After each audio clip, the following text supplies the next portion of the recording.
के इस कार्यालय के उद्घाटन के अवसर पर मंच पर उपस्थित हमारे भारतीय जनता पार्टी के पूर्व अध्यक्ष और वर्तमान में गृह मंत्री सम्माननीय अमित शाह जी, हमारे बहुत ही यशस्वी मुख्यमंत्री श्री हेमंत बिश्व शर्मा जी, सर्बानंद सोनोवाल जी, हमारे केंद्रीय मंत्री, हमारे भवेश कलिता जी, प्रदेश के अध्यक्ष, सम्माननीय रामेश्वर तेली जी, भारत सरकार में केंद्रीय राज्य मंत्री, हमारे महामंत्री राष्ट्रीय श्री दिलीप सैकिया जी, त्रिपुरा के मुख्यमंत्री श्री हेमंत मानिक शाह जी, हमारे राष्ट्रीय उपाध्यक्ष और यहाँ के प्रभारी बैजयंत पांडा जी, हमारे पवन शर्मा जी सह प्रभारी, संवित पात्रा जी,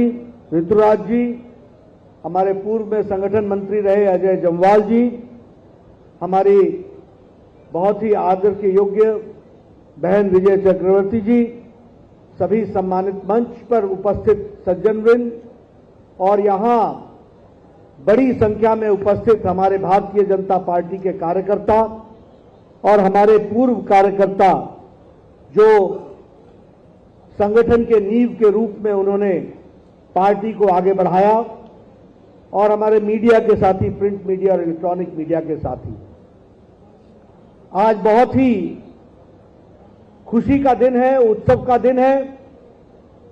जैसा हमारे पूर्व वक्ताओं ने और गृह मंत्री जी ने बताया कि आज हम सबको संतोष मिलता है कि हम इस भव्य कार्यालय के श्री गणेश के अवसर पर यहां पर उपस्थित हुए हैं और आगामी लक्ष्य लेकर के मंडल स्तर तक कार्यालय के खोलने के आह्वान के साथ समयबद्ध तरीके से कार्यालय बनाने के लिए हम संकल्पित होकर के चले हैं। मैं अपनी ओर से और पार्टी की ओर से और पार्टी के तमाम कार्यकर्ताओं की ओर से असम के भारतीय जनता पार्टी के टीम को, हमारे मुख्यमंत्री जी को, हमारे अध्यक्ष भवेश कलिता जी को और पूर्व में जिन्होंने इतना योगदान किया उन सबको आज के इस शुभ अवसर पर बहुत बहुत बधाई देता हूं और उनका अभिनंदन करता हूं। मित्रों, जब हम कार्यालय की बात करते हैं तो यह कार्यालय सिर्फ इसी तरीके से नहीं बन गया है, एक विशेष प्रयोजन और योजन के कारण बना है। मुझे अच्छी तरीके से याद है 2014 में जब आदरणीय प्रधानमंत्री नरेंद्र मोदी जी इस देश के प्रधानमंत्री बने और वह हमारे 11 अशोक रोड के कार्यालय पर आए थे, तो उस समय हमारे राष्ट्रीय अध्यक्ष अमित शाह जी होते थे और उनके सामने ये कल्पना रखी गई कि हमारे देश भर में सभी जगहों पर कार्यालय होना चाहिए, प्रदेश का कार्यालय भी होना चाहिए और जिले का कार्यालय भी होना चाहिए। और मुझे खुशी है, मैं उन दिनों महामंत्री था, अमित शाह जी राष्ट्रीय अध्यक्ष थे, उन्होंने योजन किया कि हम देश के हर हेडक्वार्टर पर कार्यालय भी बनाएंगे और जिला हेडक्वार्टर भी कार्यालय बनाएंगे। और मुझे आज खुशी होती है आपको बताते हुए कि हम लोगों ने 512 कार्यालय बनाने का प्रस्तावना रखी और आज 236 कार्यालय जिले के बन चुके हैं और 154 कार्यालय बनने के क्रम में हैं। आगे चल करके हर जिले में भारतीय जनता पार्टी का भव्य कार्यालय होगा और असम और नॉर्थ ईस्ट में भी हर जगह भव्य कार्यालय होगा। जैसा कि अभी अमित भाई ने बताया आपको, ये कार्यालय कोई ऑफिस नहीं है, यह हमारे समर्पण का केंद्र है, यह हमारे संस्कारों का केंद्र है। और मुझे खुशी है, मैं गया अमित भाई के साथ, अभी देखा हमने, ये आधुनिक सुविधाओं के साथ सुसज्जित कार्यालय है। इसमें डिजिटल सेंटर भी है, सोशल मीडिया का भी है, रिसर्च सेंटर भी है, मीडिया सेंटर भी है, कॉन्फ्रेंस हॉल भी है, बड़ा हॉल भी है, छोटा हॉल भी है, बैठने की व्यवस्था भी है और ई लाइब्रेरी भी है।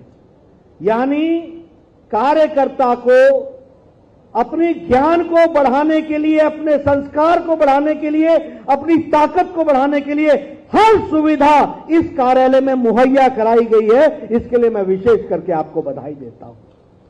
लेकिन मैं ये भी आशा करता हूं कि आप इस कार्यालय का समर्पण के साथ, त्याग के साथ, बलिदान के साथ, विचारशील होकर के इसका उपयोग करेंगे और पार्टी को नहीं सिर्फ असम में बल्कि उत्तर पूर्व इलाके में, नॉर्थ ईस्ट में आप यशस्वी बनाने में कोई कसर नहीं छोड़ेंगे, उसको पूरी ताकत प्रदान करेंगे, ऐसा मुझे विश्वास है। मित्रों, हमारे गृह मंत्री जी ने और अहमद भाई ने आपके सामने सारी बातें बहुत विस्तार से रखी हैं। मैं उसमें जोड़ना नहीं चाहता, कुछ जोड़ने को है भी नहीं, लेकिन एक बात मैं जरूर कहना चाहता हूं कि मित्रों, हमारी ही पार्टी अकेली पार्टी है जो विचारशील वैचारिक पार्टी है। हमारी ही पार्टी ऐसी है जो राष्ट्रीय पार्टी है और हमारी ही पार्टी ऐसी है जिसका काडर भी है और जिसको जनता का समर्थन भी है। ऐसी पार्टी है तो एकमात्र भारतीय जनता पार्टी है। और फिर मैं कहने के लिए नहीं कह रहा हूं, आज देश से राष्ट्रीय पार्टी और विचारशील पार्टी तो लुप्त हो चुकी है। कोई विचारशील पार्टी दिखती नहीं है। आप बताइए, इंडियन नेशनल कांग्रेस का कोई विचार रह गया है क्या? बताइए, कोई विचार रह गया है क्या? विचारशील पार्टी अगर कोई है और विचारों के प्रति समर्पित पार्टी है तो वो भारतीय जनता पार्टी है। और इस बात को मैं कह सकता हूं दावे से कि अगर 1951-52 में श्यामा प्रसाद मुखर्जी ने कहा एक देश में दो निशान, दो विधान, दो संविधान, दो प्रधान नहीं चलेंगे, तो 1953 में अगर उन्होंने बलिदान दिया तो 2019 को 5 अगस्त को प्रधानमंत्री मोदी जी ने और अमित शाह की रणनीति ने जम्मू कश्मीर में धारा 370 को धाराशाही कर दिया और एक विचार के साथ हम खड़े हो गए, एक देश में एक निशान, एक प्रधान, एक विधान। अगर मैं कहूं कि हमारे पंडित दीनदयाल उपाध्याय जी ने एकात्म मानववाद की रचना की और आर्थिक नीति दी, तो उसी को हमारी सरकारों ने अंत्योदय के नाम पर उसको पूरा करने का प्रयास किया और उसी सूत्र को लेकर के मोदी जी ने सबका साथ, सबका विकास, सबका विश्वास और सबका प्रयास के मंत्र को लेकर के आर्थिक नीति को नीचे गरीब, गांव, वंचित, पीड़ित, शोषित, दलित तक पहुंचाने का काम किया है।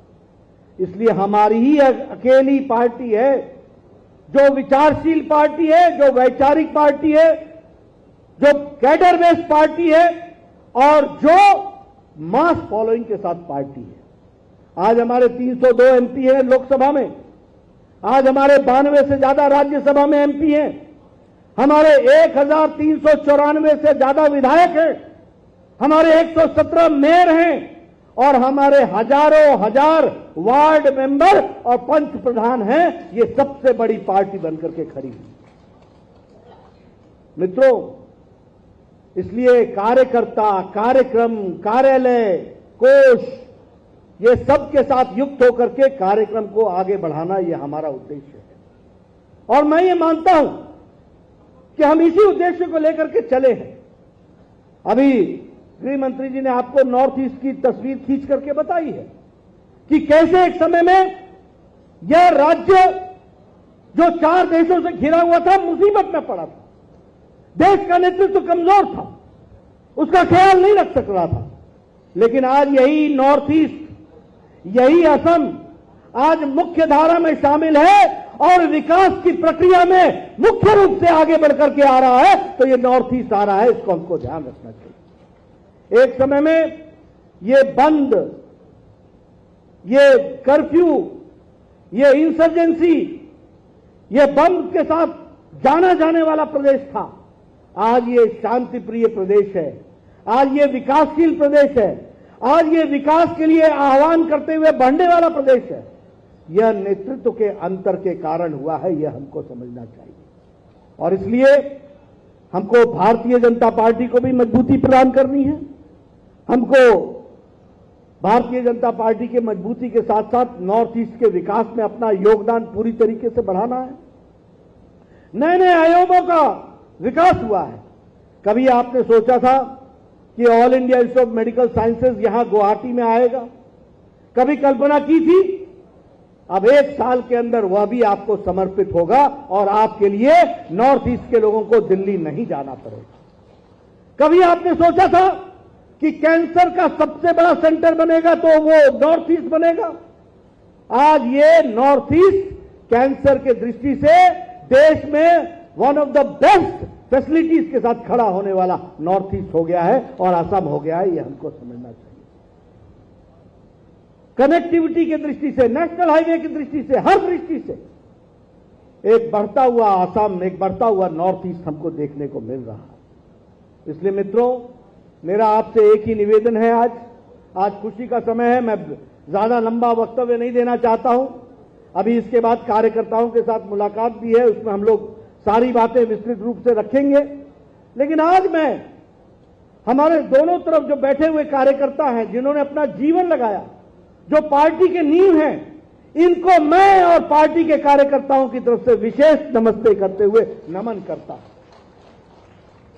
मित्रों, याद करो 1975 का समय, मित्रों याद करो 1970 का समय। लोग हमारा उपहास उड़ाते थे।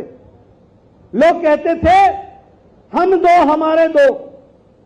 लोग कहते थे कभी सरकार देखी है क्या?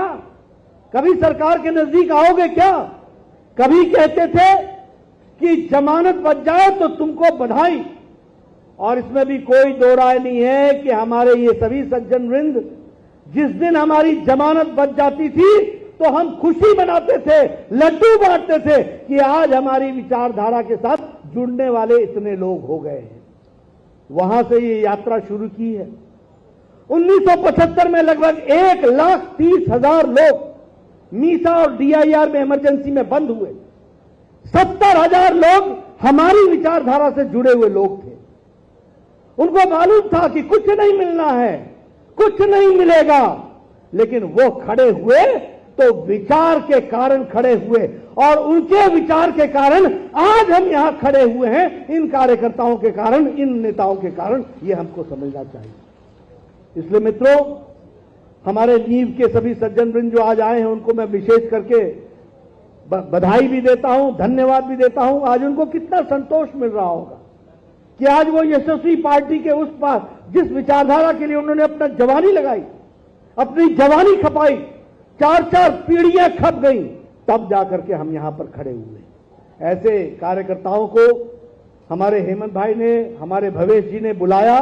इसके लिए मैं विशेष करके उनका अभिनंदन करता हूं और आप सभी को प्रणाम करते हुए आपको ये विश्वास दिलाता हूं कि हम सब लोग मिलकर के भारतीय जनता पार्टी की विचारधारा को यशस्वी बनाएंगे, नॉर्थ ईस्ट को मजबूती की ओर आगे ले जाएंगे, कमल हर जगह खिलाएंगे और नॉर्थ ईस्ट को भी मुख्य धारा में आगे लाने में अपना योगदान करेंगे। प्रधानमंत्री मोदी जी के नेतृत्व में आपने मेरी बात सुनी, आपका बहुत बहुत धन्यवाद। जय भारत, जय असम। तो बीजेपी अध्यक्ष जेपी नड्डा को आप सुन रहे थे।